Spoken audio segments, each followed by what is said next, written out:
to see. I'm gonna be the very best, 'cause all I've got to do is believe. What's up, everybody? I'm Trainer Zenjamin, and welcome to the Pokédex Review, the show where we cover every evolution line in the National Pokédex, covering its design, concept, story in the anime, in-game performance, and competitive performance. Today, we're looking at the CATERPIE line, consisting of CATERPIE, Metapod, and Butterfree.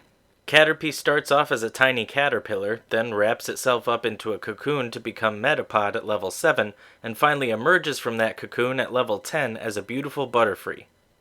As an early game Pokemon line, these evolution levels are lower than average, allowing the player to have a fully evolved Pokemon in the beginning stages of the story.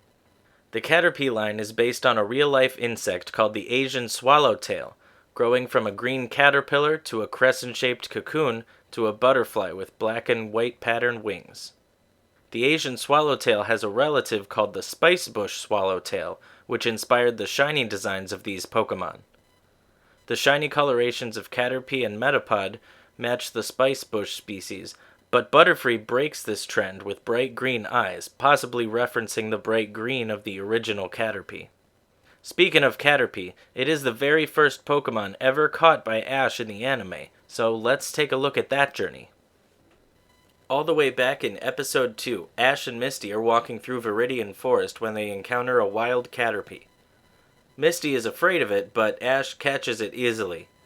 In Episode 3, Misty almost comes around to CATERPIE, but then it evolves into Metapod, triggering her phobia all over again.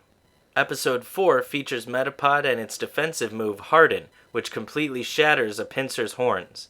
Metapod then battles another Metapod, leading to a comedic scene of both Chrysalis Pokemon repeatedly using their only move, Harden, on each other. Suddenly, a swarm of evil Beedrill arrives and steals Ash's Metapod. Ash manages to find his little green moon cocoon, but Metapod is salty about being kidnapped, so Ash vows to never leave it alone again. With team morale restored, Metapod leaps up to protect Ash, breaking the Beedrill's stinger. Metapod then evolves into Butterfree, learning the move Sleep Powder to neutralize the bees. Following this victory, Butterfree battles for Ash regularly. In the episode, The Water Flowers of Cerulean City, Ash uses Butterfree to battle Misty's Staryu, but Butterfree's powder-based attacks are washed away by the water.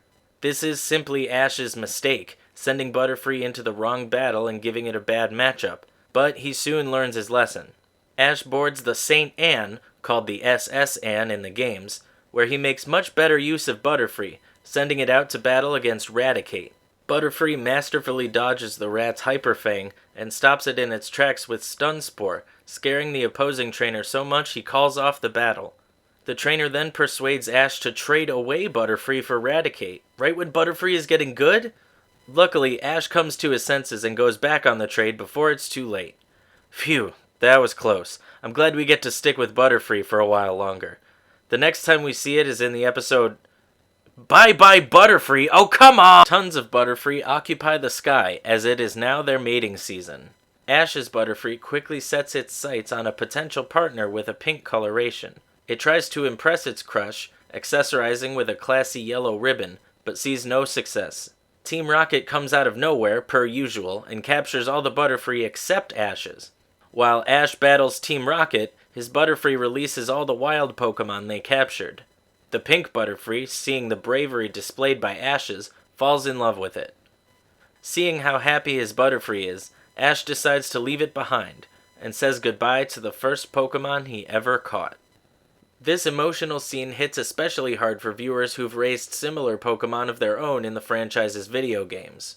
In those games, CATERPIE are pretty abundant, as they can be attained during the stories of 7 of the 8 main Pokemon regions.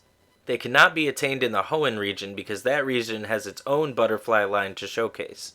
Outside Hoenn though, Butterfree can easily set up a battle by inflicting a status effect like poison, paralysis, or sleep, then switching out, allowing a heavier hitter to come in to do damage. With these moves, Butterfree is perfect for weakening wild Pokemon you intend to catch for your journeys through the Pokemon world. Still, even as a fully evolved Butterfree, it is frail and unable to take hits, so I recommend raising a fast one so it can get an attack in before the opponent.